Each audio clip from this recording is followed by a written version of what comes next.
Alors, bonjour à tous, bienvenue. Je suis Sylvie MCLM, je suis chargée de mission à l'UNAFO. Je suis contente de vous retrouver. Cet atelier, donc, qui est le travail en partenariat pour accompagner les personnes en souffrance psychique dans les Yvelines, avec Marie Dos Santos et Anaïs Paré, que je vais vous présenter plus précisément après, s'inscrit dans la semaine du logement accompagné de l'UNAFO qui a commencé lundi, qui se termine vendredi. Donc, vous pouvez continuer à vous inscrire sur les différents temps si vous en avez envie. Alors, avant de débuter et de donner la parole à Marie Dos Santos, juste quelques éléments de cadrage chiffrés pour savoir de quoi on parle et d'où on parle. Adoma dans les Yvelines, ça représente à peu près 2756 logements qui se répartissent en 5 foyers de travailleurs migrants qui comptent à peu près 951 chambres et 15 résidences sociales avec 1808 logements. Vous savez, Adoma loge, comme beaucoup d'adhérents, sur l'ensemble du territoire national, des personnes dites en difficulté, des travailleurs pauvres, des familles monoparentales et des personnes aux minima sociaux. Ce qui nous occupe aujourd'hui, c'est d'essayer de voir comment on peut mettre en réseau, travailler de manière partenariale pour accompagner les personnes en souffrance psychique. Et donc, Marie Dos Santos, qui est responsable du développement social à la direction territoriale des Yvelines à Adoma, va partager une expérience qui a été mise en place. Donc la première question, bonjour Marie Dos Santos. La première question que je vais vous poser, c'est quel diagnostic collectif partagé vous avez fait avec d'autres acteurs sur les Yvelines concernant les personnes en souffrance psychique, puisque ce qui est important là, c'est qu'il y a eu un diagnostic collectif partagé à plusieurs. Je vous donne la parole. Bienvenue.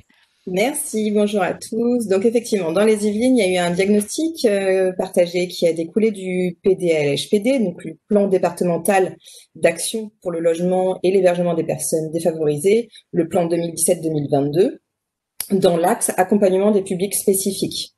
Donc en 2012, il y a un groupe de travail qui s'est réuni à l'initiative du réseau de promotion santé mentale Yvelines Sud, et l'UNAF et l'AORIF, l'association des organismes HLM de la région Île-de-France, et qui ont mené donc un travail avec tous les acteurs concernés par la question du logement social et la santé mentale.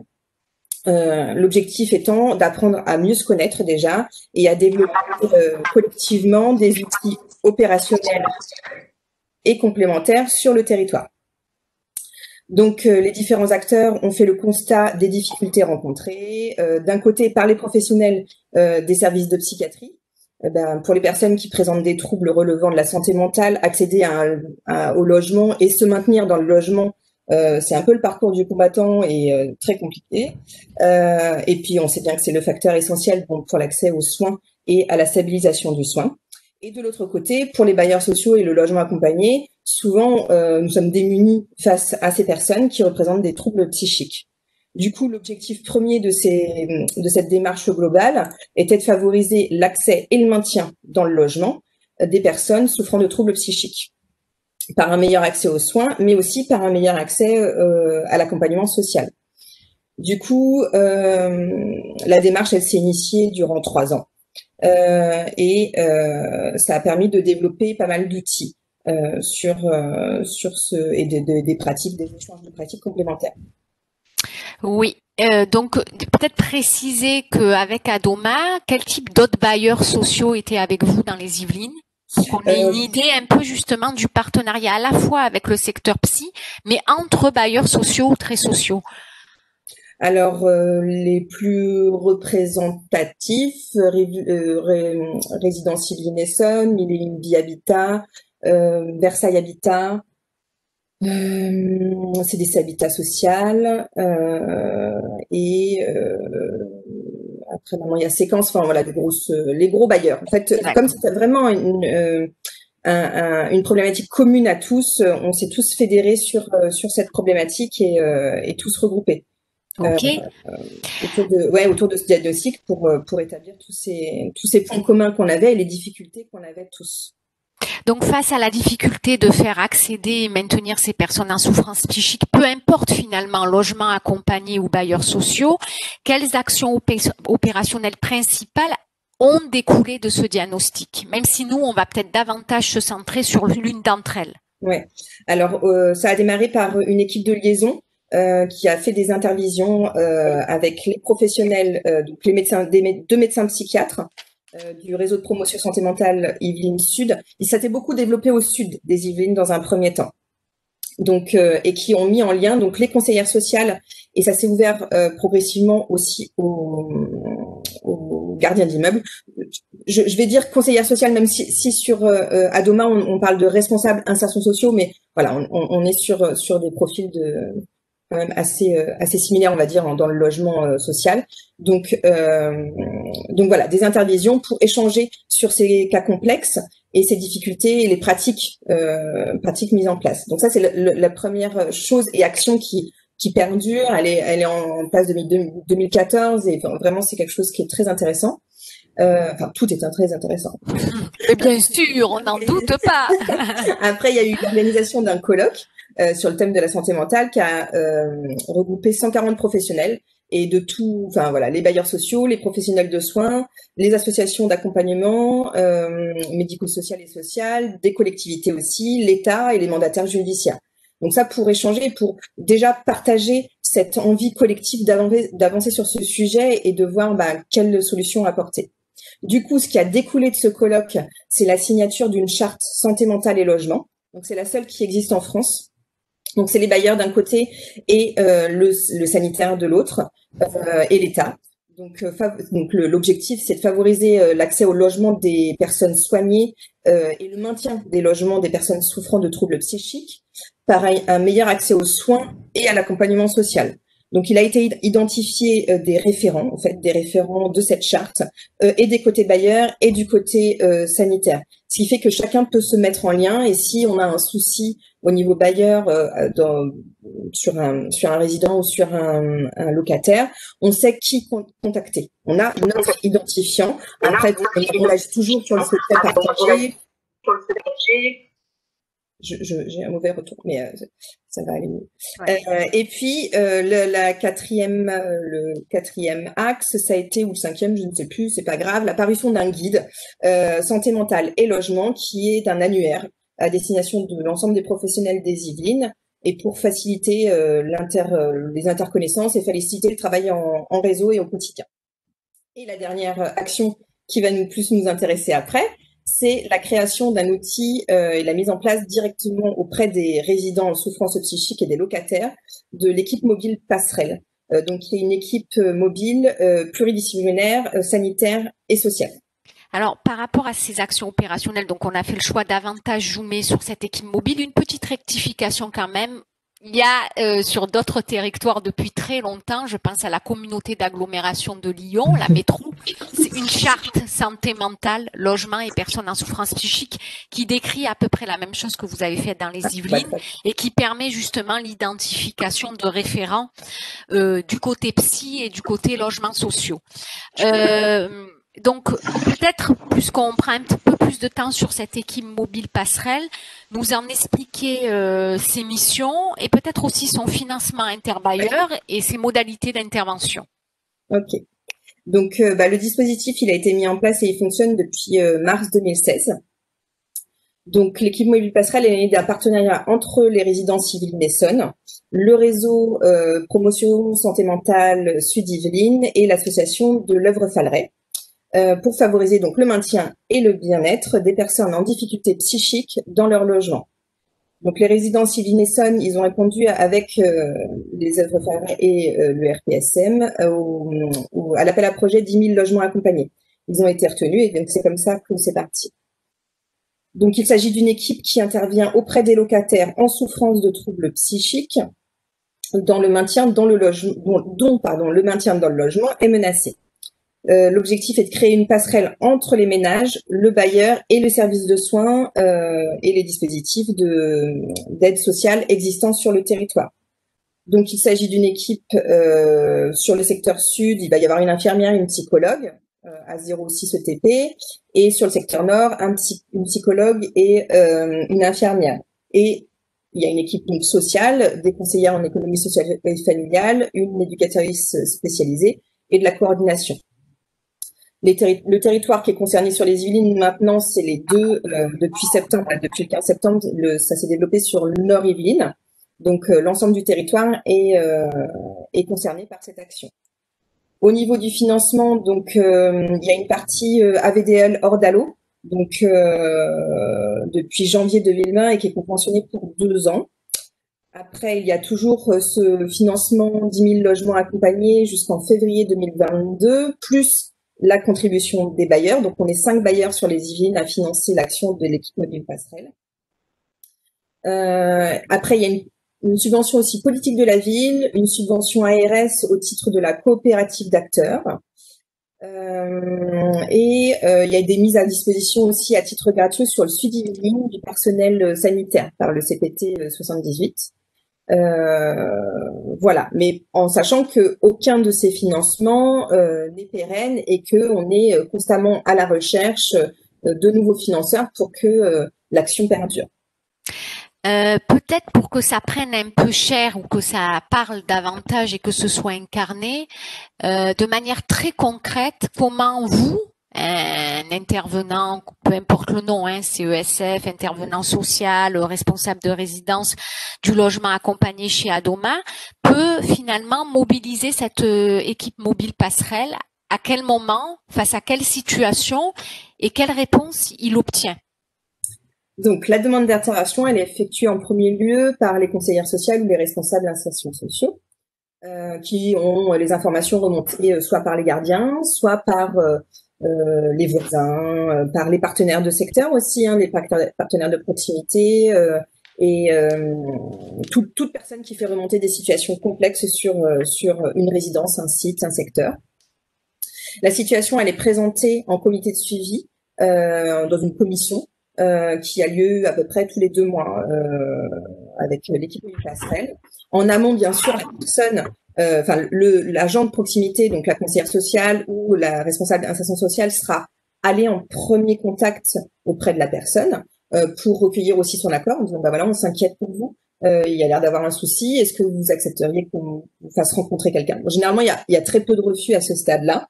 Et donc, c'est là où la situation, elle est déjà présentée en commission auprès de l'équipe mobile passerelle et qu'un premier rendez-vous est prévu. Alors, l'équipe mobile passerelle, le premier rendez-vous, il se fait en binôme avec la conseillère sociale ou le responsable insertion sociale. Les personnes concernées, ce sont les résidents qui rencontrent des troubles psychiques, des difficultés psychosociales pour lesquelles on n'arrive pas, l'entourage proche, on n'arrive pas à l'amener vers, en fait. C'est des personnes repliées sur elles-mêmes, qui sont parfois en rupture de droit, parfois il y a des dettes, une situation d'incurie, des troubles du voisinage, des troubles du comportement. Et c'est les personnes, voilà, on leur demande, c'est facile de dire, de dire au travailleur social, faites quelque chose, il faut l'emmener aux soins, mais dire à une personne qui est dans le déni ou qui est vraiment en souffrance et qui va pas aller, là on n'avait pas de réponse. Et du coup, c'est là où l'équipe mobile passerelle intervient et elle permet de recréer du lien et d'emmener les personnes vers le soin, de réimpulser de prévenir les expulsions aussi, parce que du coup, le fait d'agir main dans la main sanitaire sociale, il y a aussi une action qui est faite sur peut-être les ouvertures de droits. Donc, il y a toute cette partie-là qui va être travaillée aussi. Du coup, ça va travailler sur l'isolement et le repli sur soi. Et surtout, le bailleur devient une tierce personne aussi. C'est-à-dire que dans cette action, c'est nous qui emmenons la personne vers le soin et vers cette équipe mobile passerelle. Souvent, c'est des personnes isolées et donc il n'y a pas ce tiers qui emmène vers. Ouais, donc une fonction finalement propre au logement accompagné de médiation, c'est-à-dire un peu d'intercesseur entre des secteurs qui sont souvent cloisonnés, qui permettent pas de prendre en compte la globalité de la personne. On fait un peu en direct et je me dis que j'ai pas envie d'un long couloir où on aurait fait que vous parler et que vous expliquer et que vous présenter. Donc vous pouvez d'emblée, avant qu'intervienne le CAPSI, poser des questions bien volontiers pour avoir des précisions à Marie Dos Santos, s'il y en a. Allez-y, Pascal. Oui. Bonjour et merci de votre intervention, Madame Dos Santos. Ça fait rêver. Voilà, C'est génial. Alors, c'est vrai qu'à Doma, c'est 2750 logements. Nous, on en est à 65. Donc, je pense qu'au niveau des moyens, c'est un peu plus compliqué. Alors, nous, on a mis aussi en place avec nos petits moyens des partenariats avec la psychiatrie, en les associant dès le début à nos instances de gouvernance, donc comité de pilotage, etc. Et puis avec des liens directs avec les CMP du territoire. C'est vrai cependant qu'on est quand même à des limites euh, sur notamment l'accord de la personne, hein, quand à un moment la situation psychique devient, enfin l'équilibre mental devient trop difficile, c'est parfois compliqué. Mais moi je voulais vous demander, est-ce que c'est inscrit dans le PTSM? Parce que hier avec Monsieur Franck Bellivier, il nous a dit, enfin voilà, sa réponse un peu la seule, moi j'ai trouvé, était PTSM, PTSM. Et c'est difficile pour nous d'intégrer les PTSM, on n'y est pas forcément invité. Et voilà, donc c'est pour ça que je voulais vous poser cette question. Alors, ça a commencé avant le PTSM, mais ça a été tout de suite intégré dans le Sud. Je suis intervenue le premier diagnostic du territoire sur le PTSM Sud-Yvelines pour présenter l'équipe mobile passerelle. Du coup, je suis arrivée au PTSM Nord-Yvelines avec cette idée-là. Et pour que ce soit inscrit dedans, donc ça a impulsé cette démarche-là, et ce qui fait que cette année, ça y est, on a réussi à développer sur le Nord. Et il y a d'autres équipes mobiles passerelles qui se sont développées dans le cadre du PTSM sur le Nord, mais alors plus des équipes mobiles précarité pour les SDF et pour les personnes très exclues. Mais oui, c'est inscrit. Après, je vous dirais que j'ai forcé un peu les portes. C'est-à-dire que dès que le sujet peut être abordé pour l'équipe mobile passerelle, j'ai toujours foncé, voilà. J'ai réussi à avoir des entrées effectivement au PTSM et être dans les groupes de travail. Après, on n'était pas beaucoup de bailleurs à être présents et pas beaucoup de bailleurs et de logements accompagnés présents. Il y a eu beaucoup plus d'hébergement, on va dire. L'hébergement était présent lors du PTSM, mais pas le côté logement accompagné. Merci. Merci. Je vois pas de main levée, Pauline. J'ai cliqué sur main levée. Il y en a plus. Ah, ok. Donc c'est bon, je maîtrise. Pas d'autres questions? Non? Tout est limpide? Ok. Avant de vous laisser, Marie dos Santos, je voulais que vous évoquiez très rapidement, parce que ça va être développé ensuite par le CAPSI de manière un peu plus exhaustive, avec le Conseil local de santé mentale des Yvelines, une action de sensibilisation a été mise en place auprès des équipes d'Adoma, mais aussi interbailleurs. Est-ce que vous pouvez en dire deux mots? Oui. Alors, comme je disais, voilà, la santé mentale, bon, après, c'est des sujets qui me portent aussi. C'est peut-être pour ça que je m'investis dans tous les CLSM et dans tout le secteur yvelinois.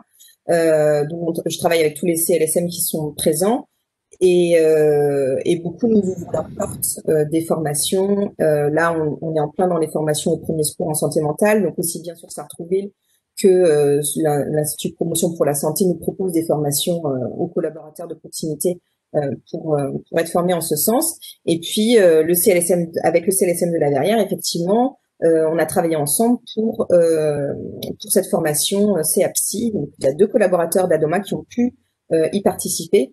C'est le principe de travail en réseau et c'est là où je remercie régulièrement nos partenaires et les communes parce que ils nous ouvrent les champs des formations et de l'information pour répondre au mieux à nos résidents. En fait, pour faire court, on connaît pas souvent, on connaît peu les problématiques de nos résidents. Les résidents, parfois, ils peuvent faire tâche sur une commune. Parfois, on peut nous reprocher à nous, bailleurs, logements accompagnés, de ne pas être aidants avec cette partie de population. Et bien, c'est en faisant entendre notre voix, en faisant entendre que oui, nos résidents ont très problématiques. Oui, on peut assumer aussi qu'on n'est pas compétent dans tous les domaines et que si on est main dans la main tous ensemble, on y arrivera et on se formera et on montera en compétence sur ces sujets-là. Et ce qui a été le cas avec la Verrière, où effectivement, ils nous ont ouvert les portes et ouvert les portes aux bailleurs à des formations sur la santé mentale, qui a été très bien et que tous mes collaborateurs sont très largement en demande généralement de ce genre de formation. Parce que, comme ils l'ont dit, et je vais vous retransmettre les points forts de cette formation qu'ils m'ont communiqué. Donc, c'est la connaissance sur la psychologie humaine, des supports utilisés par les formateurs qui ont permis de mieux comprendre le point de vue d'un individu avec des troubles psychiques. Ils ont pu la mettre en place auprès des résidents et avoir une meilleure action. Et le point faible, il y en a qu'un. Et c'est toujours le même souvent, c'est une formation trop courte. Alors, merci Marie.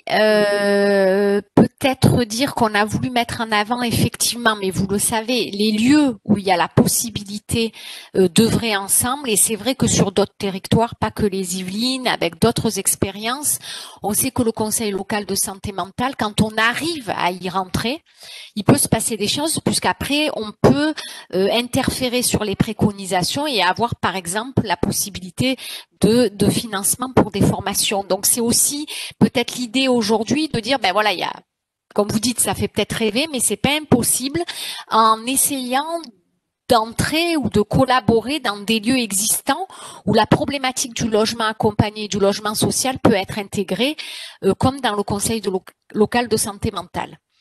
Alors maintenant, je vois pas de main levée, il n'y a pas de questions, de précision. Donc, je vais donner la parole à Anaïs Paré, que je remercie d'être là avec nous, qui est chargée de mission au CEAPSI. Le CEAPSI, c'est un centre de ressources sur les troubles psychiques en Île-de-France.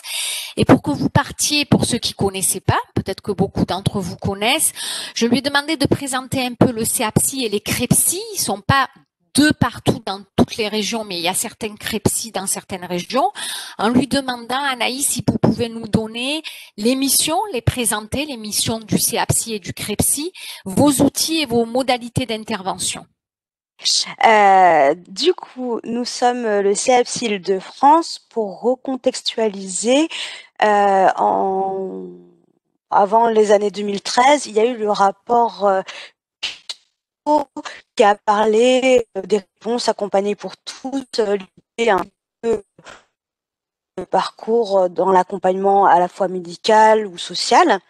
Et il y a eu une préconisation qui était de mettre en place des CREPSI, des centres ressources, qui seraient un peu un lieu à la jonction entre le secteur social, médico-social et sanitaire, qui permettrait de faire ce lien. Donc à partir de là, chaque région a décidé de se positionner pour mettre en place ou non ce type de structure. Pour faire simple, en Île-de-France, il y a des associations, de grosses associations dédiées à la santé mentale qui ont vu un intérêt fort et ont décidé de mutualiser leurs moyens et de monter un GCSMS, un groupement de coopération sociale et médico-sociale. Donc tout à l'heure, vous parliez de l'œuvre Falleret. L'œuvre Falleret en fait partie. Nous avons la PSI, le HS, la HALV, Regain Paris, Iris Messidor, sur des grosses associations. Donc c'est vraiment à la base un projet médico-social. Dans d'autres régions, ça a été impulsé par les ARS ou par le secteur sanitaire. Et en fait, cette impulsion va donner une couleur spécifique au CEAPSI. Donc on a les mêmes missions, mais il y a des petites variantes. Et puis aussi, il y a des variantes parce que les problématiques selon les territoires ne sont pas du tout les mêmes. On est sur 3 publics possibles. Donc ça fait beaucoup. On est sur les personnes en souffrance psychique, et j'insiste bien en souffrance psychique parce que c'est pas qu'une notion de reconnaissance du handicap. Nous, on accueille les personnes, qu'elles soient dans une souffrance passagère, qu'elles ont eu un long parcours en établissement médico-social ou sanitaire. Pour nous, voilà, il n'y a pas d'ouverture là-dessus. Les professionnels, alors en priorité sanitaire, médico-social et social, mais en fait, on essaie de s'ouvrir le plus possible à toutes les personnes qui peuvent potentiellement accompagner des personnes en souffrance psychique. Donc, beaucoup aussi dans les lieux de droit commun, les lieux d'accueil, qui au final, des fois, on peut être confronté sans être forcément outillé. Et enfin, les proches. Après, pour les proches, on est en partenariat avec l'UNAFAM, nous on fait pas de l'écoute famille, on va faire de l'information, de l'orientation, mais sur tout ce qui est écoute, support, etc., on va relayer vers les UNAFAM. On est financé à 100% par l'ARS. Au début, c'était un projet expérimental sur 2-3 départements. Ça a commencé en 2013-2014. 2016, ça s'est pérennisé. Maintenant, on est sur l'ensemble de l'Île-de-France. Alors, ouais. Deux petites secondes. Je fais comme si j'étais un participant de l'atelier et je me dis, moi, je suis un adhérent de l'UNAFO, un bailleur très social. Bon, j'ai un peu compris, le CAPSI peut m'aider, moi, en tant que professionnel. Il peut aider certes les familles, il peut aider les proches, mais il peut m'aider à moi. Comment je peux le contacter et qu'est-ce que vous pourriez faire pour moi, pour m'aider finalement dans l'accueil et le logement des personnes en souffrance psychique, pour que ce soit assez concret et opérationnel. On a vu qu'il y a la possibilité de faire de la sensibilisation. Voilà, de manière très concrète, je vous appelle, je suis à Doma, Coalia, une petite association, une plus grosse association. Qu'est-ce que vous pourriez me proposer en fonction des difficultés que j'ai pour accompagner ces personnes-là? D'accord. Alors, nous, nos missions principales, c'est informer et orienter sur les dispositifs santé mentale du territoire. Donc, ça va être les dispositifs d'accès aux soins, d'accès au logement, logement adapté, sur l'emploi, la formation, l'entraide, les loisirs, etc. Donc, l'idée, c'est qu'on peut vous donner une information sur des types de dispositifs et on peut vous orienter en fonction de votre territoire, en fonction des besoins. Et l'idée n'étant pas de diffuser une liste d'établissements, mais plutôt de faire une évaluation et de vous orienter sur des structures qu'on connaît, qu'on a recensées. Parce que du coup, ça, c'est la deuxième partie de notre fonction, c'est vraiment d'aller connaître de l'intérieur les structures pour vraiment pouvoir faire une orientation, on va dire, qualitative. Donc ça, c'est le plus gros de notre mission. C'est les permanences qui sont globalement la moitié de notre temps. Sur notre site internet, il y a les horaires et on a ouvert le mercredi jusqu'à 21h. Donc ce soir, je serai là jusqu'à 21h pour les personnes qui travaillent potentiellement. On essaye d'être très souple. Bon, là, actuellement, c'est vraiment téléphone, mail, visio, de plus en plus. On a un logiciel sécurisé pour les accueils anonymes gratuits, je précise. Après, on peut aussi sur site. Donc ça, c'est le premier gros volet, on va dire, de nos missions. Après, le deuxième gros volet, ça va être les sensibilisations, comme vous l'avez évoqué tout à l'heure, Madame de Santos, où on n'est pas du coup sur de la formation, mais bien sur de la sensibilisation. Donc c'est un peu le tremplin avant la formation. Et effectivement, on a souvent le retour que c'est beaucoup trop court, mais c'est un module qui est prévu pour ça. Mais du coup, moi je suis plutôt heureuse quand on me dit que c'est trop court parce que je me dis qu'il y a un réel intérêt pour poursuivre son enrichissement, on va dire. Et là, on propose des formats de 3 heures. L'idée n'étant pas de devenir des médecins, mais c'est juste d'avoir une première grille de lecture pour repérer si des éléments de souffrance chez une personne, typiquement comme chez les bailleurs, ou dans d'autres secteurs, et aussi les premières clés pour savoir vers qui orienter. Parce que souvent, on se rend compte que on peut voir la souffrance d'un point de vue strictement savoir-être, mais on ne sait pas vers qui orienter. Donc du coup, la personne, elle tombe un peu dans l'oubli. Et après, on en revient à cette notion de parcours évoquée tout à l'heure, où du coup, il n'y a plus de parcours. Donc ça, c'est la deuxième grosse mission. Après, on fait plein d'autres missions connexes, des missions liées autour de la communication. En fait, l'idée, c'est que dès que vous avez une question liée à la santé mentale, vous pouvez nous appeler. Nous, on fera en sorte d'y répondre. Et si on peut pas y répondre, on essaye de fédérer avec d'autres centres ressources pour pouvoir au moins trouver un interlocuteur qui pourra vous répondre. Juste pour préciser, quand on parle de troubles psychiques, on est sur les troubles anxieux, dépressifs, bipolarité, dépression, schizophrénie, tout ce qui va être les TCA, les troubles de comportement alimentaire. On peut être sur la notion de conduite addictive aussi, mais par exemple, on n'est pas sur l'autisme. Parce que l'autisme, en Île-de-France du moins, il y a le CRAIF, et je pense que dans la majorité de régions, il y a des CRAIF qui sont des centres ressources dédiés à ça. Et on n'est pas non plus sur les maladies, les handicaps mentaux, déficiences intellectuelles, ces choses-là. Ok, donc en fait finalement dans ce que vous présentez, vous proposez l'écoute, la possibilité d'appeler, mais aussi au travers de cette sensibilisation, en tout cas ce que je ressens pour les adhérents de l'UNAFO, c'est déjà arriver à identifier ce cas, le résident, même si on ne devient pas psychiatre en 5 minutes, mais voir un petit peu le trouble qu'il peut avoir pour ensuite l'orienter au mieux par rapport à ses besoins. Donc, vous avez cette fonction-là. Au niveau de la sensibilisation qui a été faite dans les Yvelines, alors, on a eu le bilan, on va dire, le point de vue du côté du bailleur, donc assez positif. Vous, de votre côté, parce que finalement vous êtes un acteur ou un partenaire de la santé psychique, quel serait votre bilan à vous, de votre côté? Et est-ce que vous pensez que ça a amélioré réellement les pratiques professionnelles des bailleurs ou pas? Ou dans quelle mesure? C'est-à-dire qu'on a le point de vue du bailleur qui dit, les personnes qui ont participé, il y en avait 2, mais ça leur a permis de mieux identifier, même si la formation n'était pas suffisamment longue. De votre point de vue, quand vous intervenez chez des bailleurs, même si vous n'intervenez pas que chez nous, qu'est-ce que vous en tirez comme bilan? Alors, juste si je peux permettre de recontextualiser, en reprenant ce que disait Madame de Santos tout à l'heure, c'est vrai que la Verrières est une ville très proactive sur la santé mentale. Entre autres, parce que si je me trompe pas, il y a l'établissement de soins qui est chez vous, de la MGEN.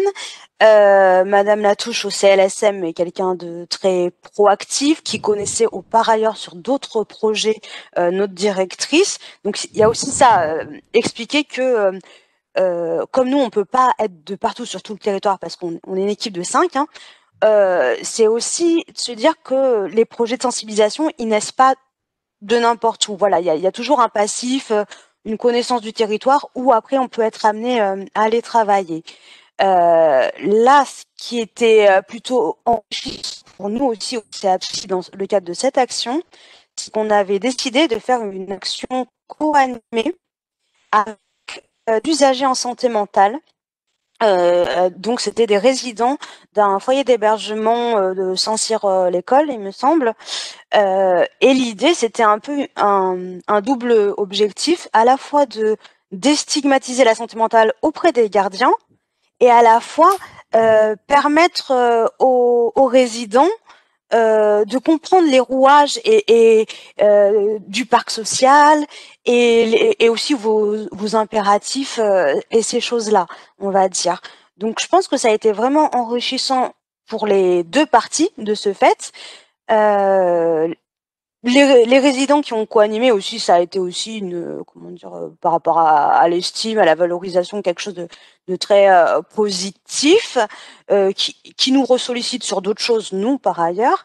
Et les bailleurs, pareil, parce que du coup, je pense que, outre le côté grille de lecture qu'on a pu leur apporter, il y a aussi tout le volet autour de la déstigmatisation et qui est quand même un très grand enjeu qu'on a pu leur transmettre et donc faciliter après l'échange a posteriori. On a eu des gardiens qui ont pu nous ressolliciter sur des situations précises. C'est comme un peu un brise-glace avant notre action de permanence, on va dire, ou d'autres actions. Au moins arriver à en parler. Donc c'était plutôt un impact positif. Après, s'il y a des limites à l'action, effectivement, nous, je pense aussi par notre taille, on aimerait bien pouvoir refaire une action similaire 1 an après pour voir les évolutions, etc. Là, pour l'instant, on n'y est pas encore arrivé, mais il faut vraiment qu'on y arrive pour voir l'impact, parce qu'on sait qu'une action flash va avoir un effet délimité dans le temps. Après, est-ce que ça continue? Est-ce que les acteurs s'inscrivent durablement dans cette démarche? Je pense que s'il y a personne pour les pousser, et entre autres les CLSM, ça va être compliqué, effectivement. Mais c'est vrai que dans les beaux territoires, se retourner vers les CLSM qui font aussi beaucoup d'actions multi-acteurs, donc en regroupant par exemple voilà sur tous les bailleurs d'un bassin ou quoi que ce soit, ça peut être intéressant à mettre en place. Donc, si j'ai pas la prétention de résumer, mais si je reprenais un petit peu les éléments qui se sont dits, ça paraît évident, mais peut-être se le redire qu'effectivement, il y a toujours une histoire d'un territoire. C'est pas une construction que géographique, hein. C'est une construction avec une histoire, des partenariats qui se créent. Et vous êtes un peu dans ce que vous décrivez dans les Yvelines, dans une démarche de développement social local où les ressources se connaissent entre elles et se mobilisent. Moi, ce que j'avais trouvé aussi intéressant dans la proposition de sensibilisation, c'est au-delà de l'estime de soi de la participation des résidents, c'est que quand on a des résidents qui sont concernés, je pense que ça apporte beaucoup de choses dans la rencontre parce qu'ils sont directement concernés par ces souffrances psychiques, donc les mieux placés pour en parler, pour le partager avec des gardiens d'immeubles. Donc, je trouve que ça, c'est riche comme démarche. Après, on entend les limites de l'intervention par rapport à la taille de votre équipe, mais je trouve que ça peut être intéressant, ce travail que vous faites d'orientation vers des ressources qu'on peut, nous, moins bien connaître et appréhender par rapport à leur mission.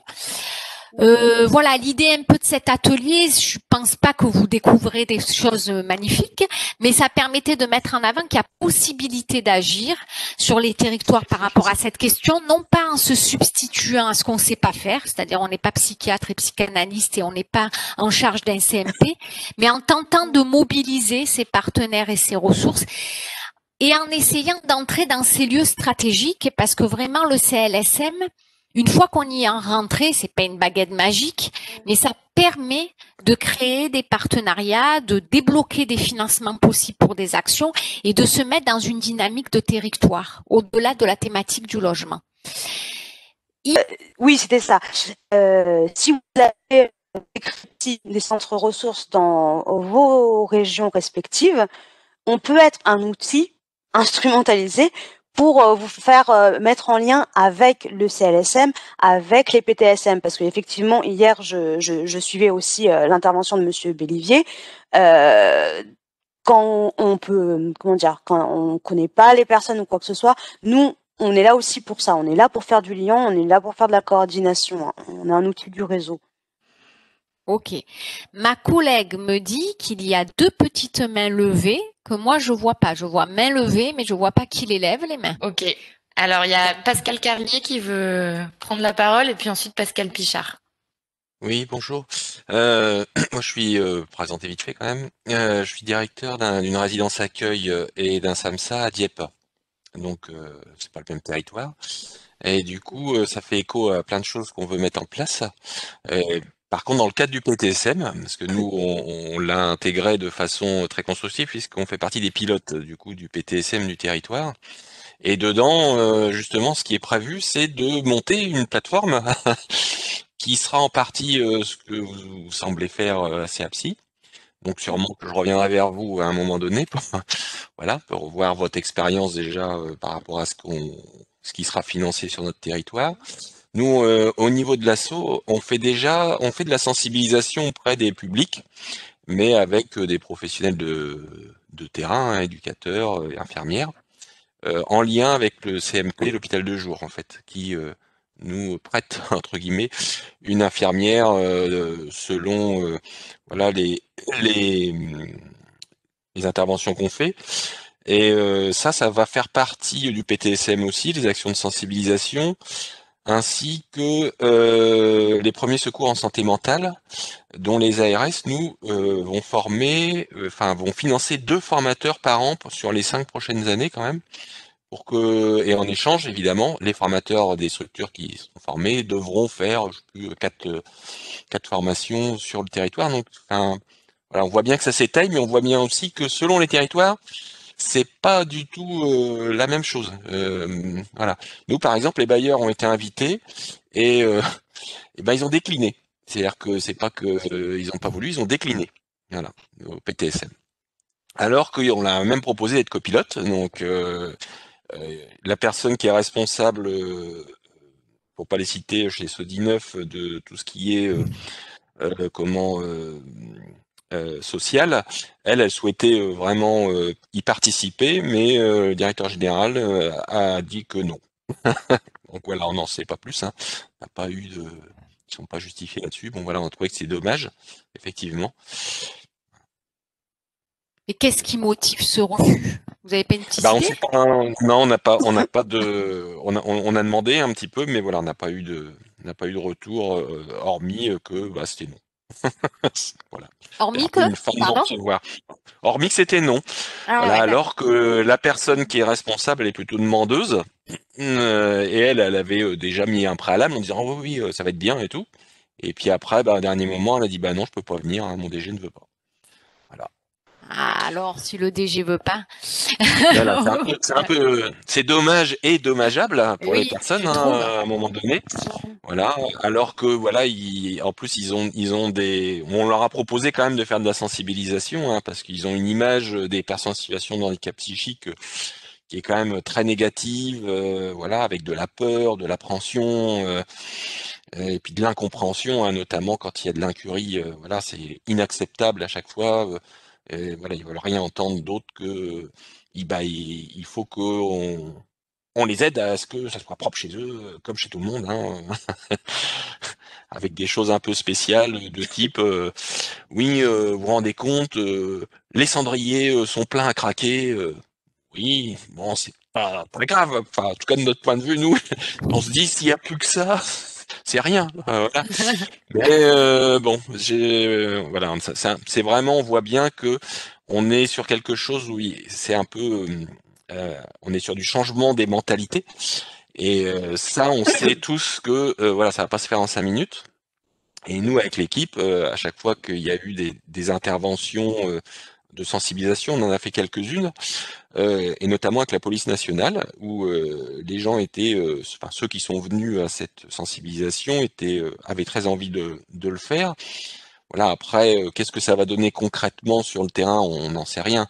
Mais à chaque fois, on se dit que voilà, même s'il y en a une fois, qui dit ah peut-être que il faut que je m'y prenne autrement, parce que nous on s'est servi d'un guide qui a été édité par une autre association du 44 que j'avais rencontré, hein, je sais plus vous dire là, lors d'un colloque Santé Mentale France, sur qu'est-ce que c'est que le handicap psychique, et en gros il y a à faire et à surtout plutôt faire à ne pas faire. Hein, voilà, mais de façon très simpliste, on va dire. Voilà, donc on remet ça à la fin de nos actions de sensibilisation. Et voilà, c'est quand même des choses qui sont qui se construisent bien sur notre territoire. Et nous, enfin vraiment le PTSM pour le coup, c'est un vrai outil. Et aussi les communautés 360. Nous, on est intégré à la communauté 360. Et j'ai envie de vous dire, enfin, il faut aussi aller vers eux, hein, parce que si c'est pas encore en place, ça va l'être là dans très peu de temps. Faut voir qui a remporté l'appel à projet sur votre territoire et vous rapprocher d'eux parce enfin, normalement, ils sont très avides de nouveaux partenaires et de justement pouvoir se mettre autour de la table quand il y a un problème. Donc, voilà. En fait, ce que vous dites, ça m'évoque, on l'a dit rapidement, mais même ce qui a été dit lundi matin en plénière, c'est-à-dire qu'il y a un vrai travail à faire sur les représentations et sur la déstigmatisation de ces personnes-là, qui paraît acquise, mais qui ne l'est pas selon les territoires et les bailleurs. Ouais. En vrai, je pense que c'est jamais acquis. Dans le PTSM, pour le coup, il y a eu des groupes de travail, voilà, avec plein d'acteurs, hein, y compris les médecins généralistes. Et en fait, dans tous les groupes, ce qui est ressorti quand même, c'est qu'on se connaissait pas les uns les autres, même si on se connaissait, mais en surface, du coup, on se connaissait pas suffisamment, et que vraiment la déstigmatisation, c'était évoqué comme ça dans tous les groupes, hein, ça devait être un axe fort, en fait. Oui, parce qu'il y a déjà une méconnaissance ou un cloisonnement entre secteurs, et en plus, par rapport à ces personnes-là, il y a et des représentations, parfois même des peurs justifiées ou légitimes, et qui méritent une transmission de connaissances pour mieux appréhender les signes, ce que ça signifie, etc., par rapport à ce que vous disiez sur le cendrier ou sur autre chose. Donc, il y a, il y a c'est le petit détail que je ressors toujours parce que vraiment, moi, quand il me ça disait va ça, pas puis qu'il être avait l'air possible, hein. j'avais dit, bah, on s'en fout un peu, non? Voilà, pardon. Est-ce qu'il y a une dernière question, Pauline? Je pense que oui, il y avait Pascal Pichard. Pichard, ouais. pas mobiliser bonjour, je ne veux pas mobiliser les questions. Voilà. J'avais juste une dernière question moi, à poser à Madame Dos Santos concernant la charte santé mentale et logement. Je voulais avoir quelques pistes d'informations. Qu'est-ce qu'elle formalise? À qui elle s'adresse? Est-ce que c'est une convention entre les différents acteurs? Est-ce que ça s'adresse aux résidents? Enfin, si vous pouvez avoir quelques infos là-dessus. Ouais.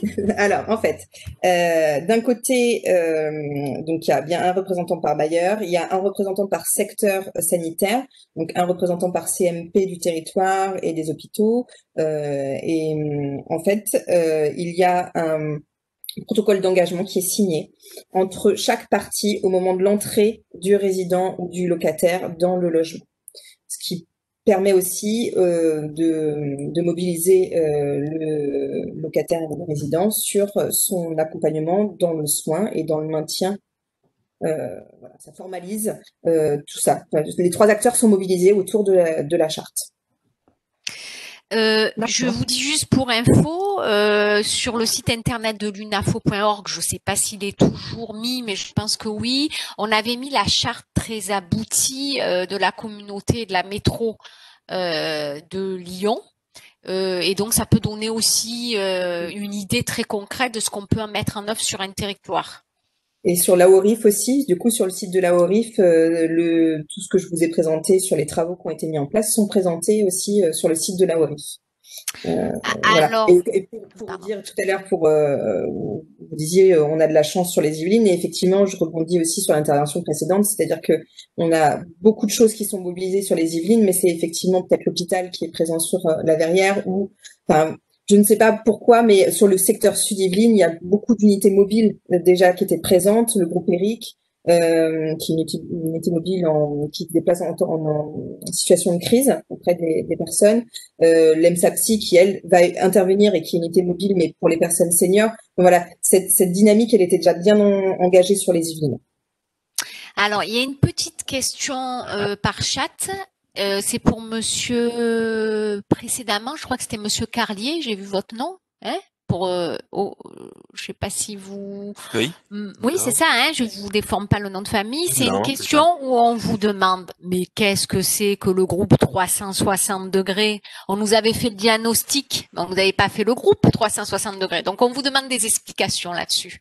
Alors, la communauté 360, c'est un appel à projet sur les territoires, mais qui est au niveau national normalement, hein, donc qui a été fait sur tous les territoires.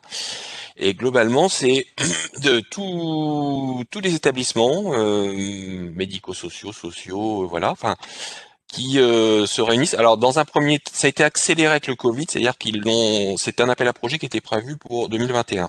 Et ils ont demandé sur les territoires si ceux qui sortaient de le faire voulait bien le faire en mode 360 Covid, hein, c'est comme ça qu'on le surnomme ici.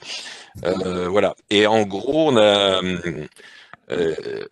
ils ont du coup une permanence sur chaque territoire, département. Enfin, et leur mission, c'est un peu comme le CAPSI, mais de façon plus générique encore, c'est-à-dire de renvoyer sur les bons interlocuteurs et de donner des réponses sur toutes les questions qui sont liées au Covid s'ils le peuvent eux directement.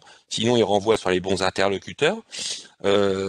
Et de façon plus générique, en fait, effectivement, sur tout handicap confondu. Donc forcément, il faut avoir tous les interlocuteurs possibles qui participent à la communauté 360. Donc on a des copiles pour l'instant, bon là on en a eu régulièrement pour mettre en place, mais là on a déterminé que ça serait voilà tous les trimestres. Et mais n'importe qui peut saisir cette communauté. C'est-à-dire une personne, un professionnel. Et s'il y a un souci très particulier avec monsieur lambda qui a un problème de logement, voilà, on va prendre un problème de logement, et qui a un handicap, on va dire psychique, mais que du coup il a des problèmes avec ses voisins parce que les voisins comprennent pas, supportent pas, et que on trouve pas de solution. Et que ce monsieur va peut-être être à la rue dans X temps, qu'il a épuisé toutes les possibilités connues voilà, pour lui, la communauté 360 est capable de dire bon ok, on va réunir les partenaires qui nous semblent appropriés. Donc on est contacté, on nous propose un temps de réunion, hein, donc même là, en vidéo, si on peut pas en présentiel, pour discuter de la situation et voir si on peut apporter une solution concrète à la personne, voilà, dans l'immédiat ou différer ou réorienter ou voilà. Mais c'est un peu le même fonctionnement pour ceux qui ont des fonctionnements dans les établissements médico-sociaux qu'avec les MDPH sur les gosses là, voilà, quand on se réunit un peu de façon urgente sur des situations complexes. Voilà. Alors, je pense que la question qui est posée, c'est parce que c'est plutôt dans le secteur médico-social. C'est pour ça que la question elle est posée. Le logeur connaît moins le dispositif, mais pourrait s'en emparer. Oui. Voilà, c'est pour ça qu'il y a eu une question là-dessus. Je vais être obligée de dire que c'est bientôt fini parce qu'on a 45 minutes, 1 heure. Donc, s'il n'y a pas d'autres questions, parce que j'en vois pas. D'abord, je voulais vous remercier parce que même si c'est un peu frustrant de pas vous voir pour de vrai, c'est quand même très agréable de pouvoir échanger. Pour ma collègue responsable de la formation, Koudiev Sidibé, vous savez que sur ces questions-là, accompagnement des personnes en souffrance psychique, il y a une formation qu'on propose à l'UNAFO. Donc, sur le chat, je vous ai mis le lien du catalogue formation. Comme ça, elle va être contente et nous aussi. Je vous souhaite une bonne journée. Vous pouvez continuer à vous inscrire dans les ateliers, les conférences, les temps jusqu'à vendredi. Je vous souhaite bonne continuation dans la période et j'espère vous voir pour de vrai à un moment donné. Voilà, merci. Merci pour beaucoup. Votre écoute. Au revoir, merci. Et puis pour tout. À bientôt. Au revoir. Merci. Au revoir. Au revoir. Au revoir. Merci aux intervenantes. Elles ont été top.